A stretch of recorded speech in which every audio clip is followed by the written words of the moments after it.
That question is so generalized. Unearth the stories that want to be told. I think all of that unearthing goes on inside of you.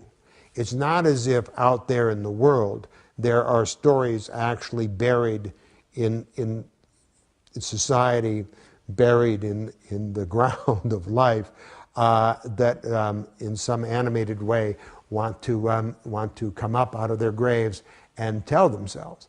The stories that want to be told are in you. You are responding to your life and to your own inner life, and if you have talent, there are certain stories that might be inspired by something you see on the street, a dream you have one night. It's very common. Something you read in a newspaper. Something sparks the genius and the talent of the writer. Characters begin to materialize, and story gets to be told, and there's, in that sense, that it comes from within you.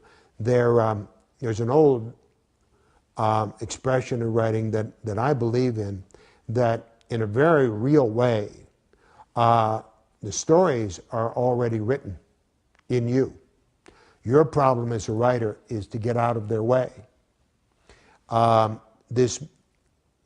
There are people who will argue about the degree to which things are conscious and unconscious, but I think it's useful to imagine that your unconscious mind, if you are talented, of course, the unconscious mind of a talented person has already created stories that are living inside of the writer. The writer then has to be inspired. These stories then find their way out of the writer and into the writer's work. And that in a very real way, stories want to be told, but the stories are already in the mind of a talented writer.